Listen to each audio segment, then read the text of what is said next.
The New York City subway system can be an unsafe place to be. The third rail is a very dangerous thing. Touching it could have fatal consequences. That's when panic began to set in, because it was right then you could start to smell smoke. This crowd better not start panicking, because there's way too many people in this tunnel for a stampede. All the while, we're getting closer to the third rail, and I'm watching it. There is an unwritten code in Brooklyn. You don't tell anyone else's stories, and you don't talk about anyone else's business. Every story I tell is mine. Locations, names, and specific details have all been changed to honor that code. This is Brooklyn Files, the real stories.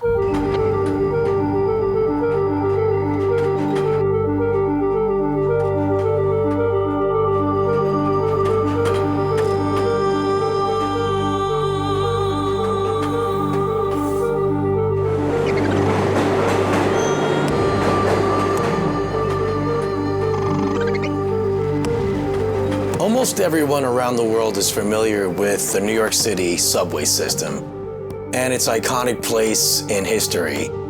Known for its size, its age, and its essential role in transporting, on average, 3.7 million passengers per day, 1.7 billion passengers per year. The New York City subway system was opened in 1904. It has 472 stations, a total of 850 miles of track.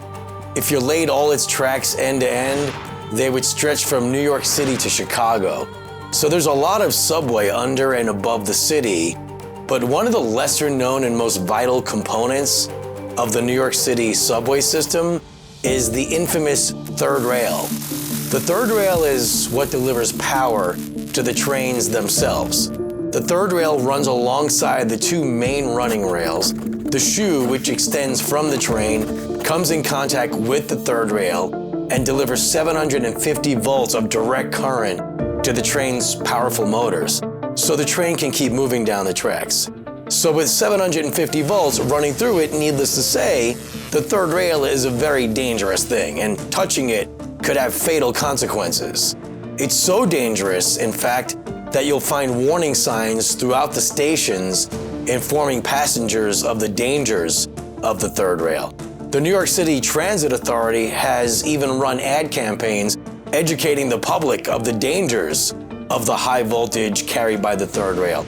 And that's not the only dangerous thing about the subway. So if you've ever been to New York City, you've in some way or another been exposed to the legendary rats that roam the city. We're talking about industrial-sized rats that can sometimes grow as big as a cat. If you've ever taken the New York City subway, and if you're the least bit observant, then you've seen these giant rats making themselves at home just below the platform in a typical subway station. They're just hanging out, sifting through the garbage, hoping to find a scrap of food.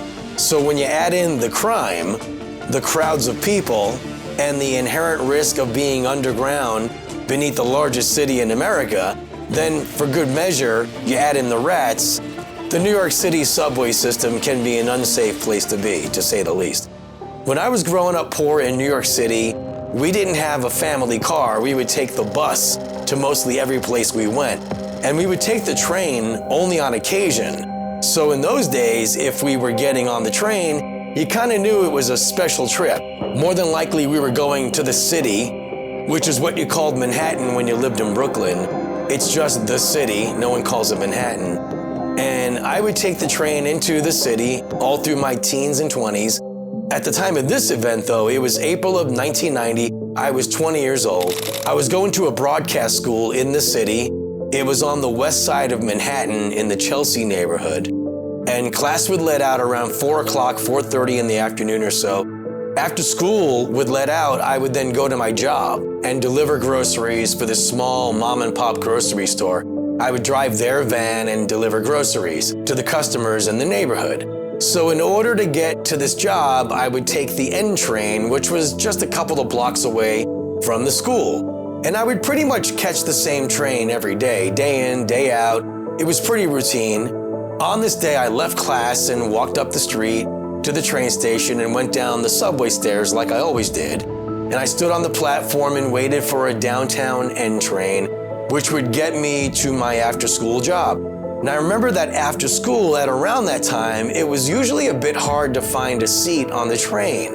This was usually like the early start of rush hour, and so on this day, it was kind of surprising that I would actually find a seat, but I did. And so I sat down in between two other passengers.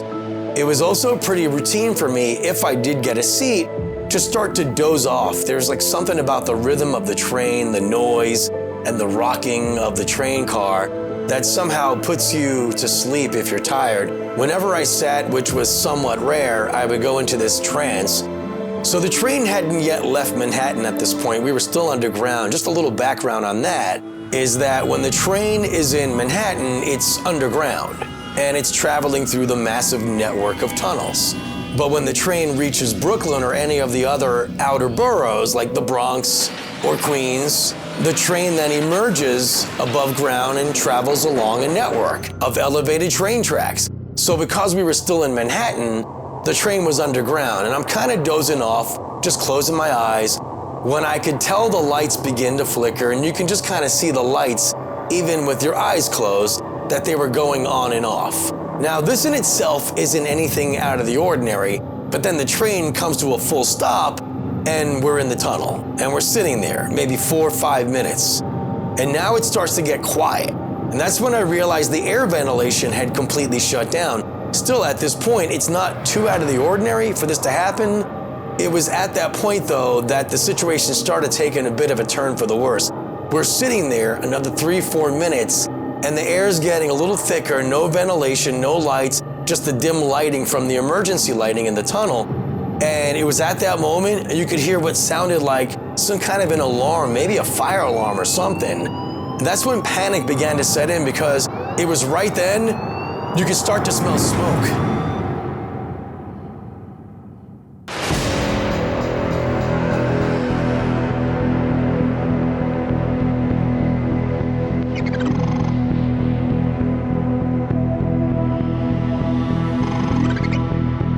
So the subway train's just sitting in the tunnel for at least like 10 minutes without moving. The train's pretty packed during the start of rush hour. No lights, no air circulation, when there's this alarm and then the distinct smell of smoke. And that was the one thing that sent people into a panic. That's real unsettling. As much as I want to say I kept my cool, truth is I began feeling that panic too. Like you could feel it trying to creep in, like you had to fight off that feeling.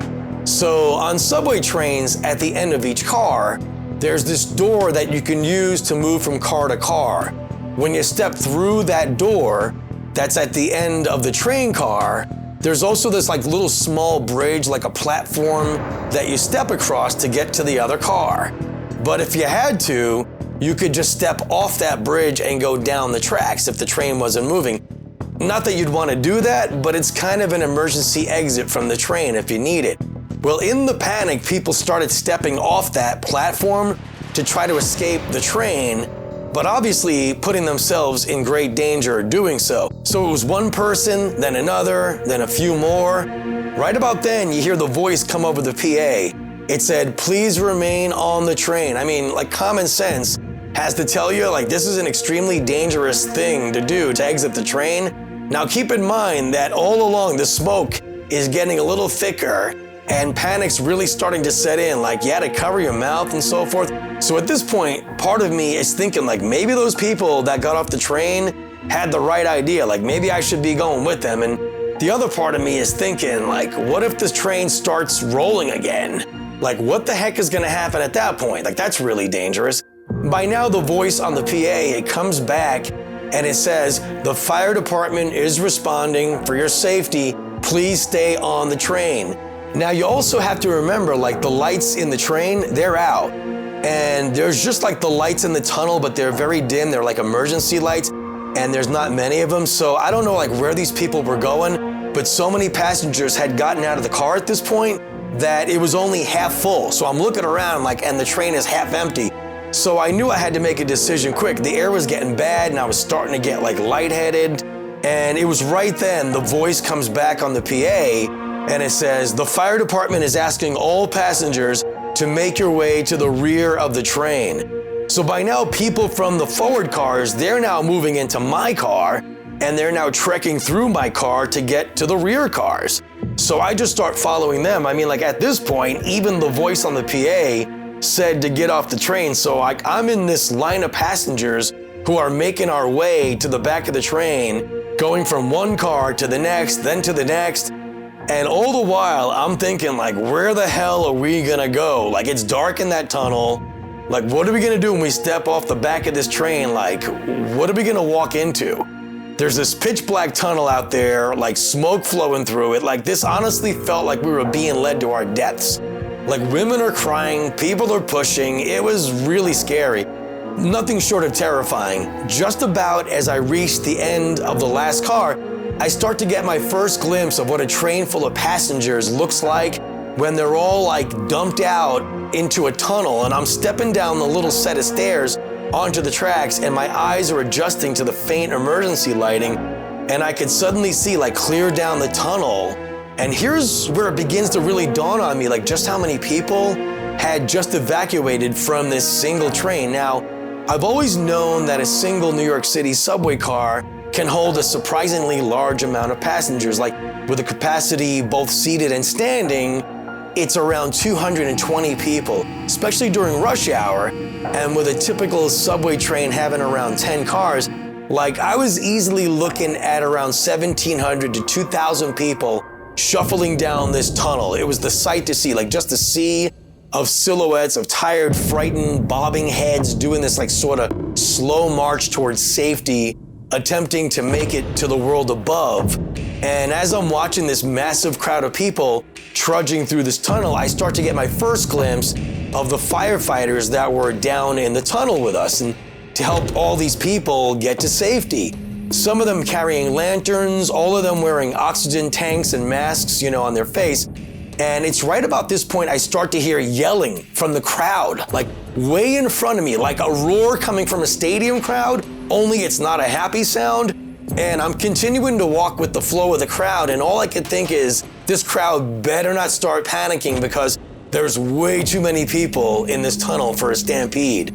Suddenly, like a wave, you start hearing the yelling, like getting closer, as if like a panic is moving through the crowd. It's like sort of catching on, and it's getting closer to where I am, and I could faintly make out the word rats. It began sounding like people were coming in contact with large rats underfoot, and maybe this was causing the panic.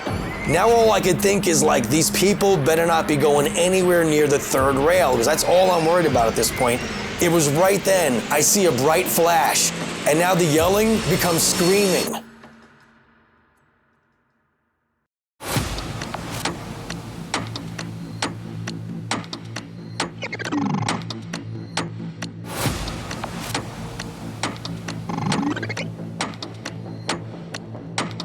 So the crowd is panicking. You could hear the word rats as the yelling becomes intensified.